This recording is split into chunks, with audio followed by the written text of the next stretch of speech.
Good morning, Father Matthew here. Hope you're all okay. Um, been a couple of days. Not a great deal has happened really. Had a nice day off yesterday.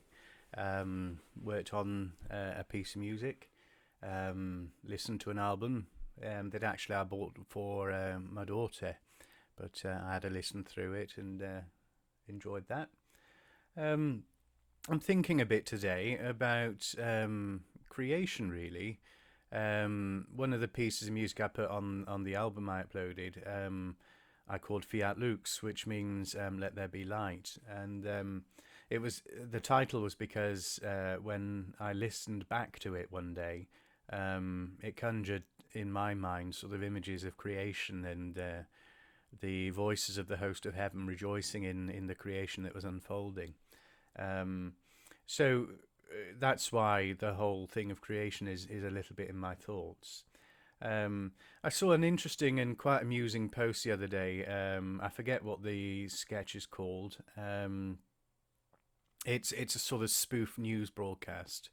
Um, I think it's got something to do with MASH in the title or something like that. But anyway, it's quite funny. But it was all about women coping in this lockdown period without being able to go and get their eyebrows done and all of this. And you know it was all meant in humour and all the rest of it, but you know, people having natural eyebrows again instead of the ones that they remove and then draw back on and things like that. And there are all these sorts of trends and things that I've never really understood. You know, why remove eyebrows and draw them back on, or why do people wear false eyelashes and things like that? Because I don't think I've ever really seen anybody wearing them. And I thought, oh, that looks nice. But I suppose that's my personal taste, and I've always preferred, you know, sort of more natural kind of looks in people. Um, and the reason I mentioned that is really, of course, you know, perhaps this will change people's sorts of ways of doing things.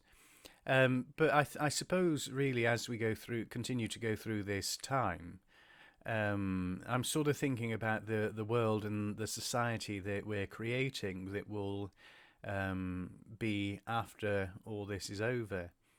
And of course, we still don't really know how long this is all going to last.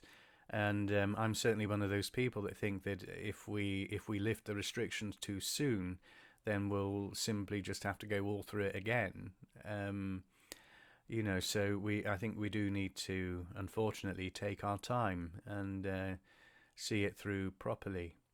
But the question is, what's life going to be like afterwards? And I saw a comment from somebody the other day that said, in fact, yesterday, that said, you know, that you know, many of us are slowing down and sort of enjoying sorts of different activities and some of them together. And I wonder whether there's something good in all of that, really.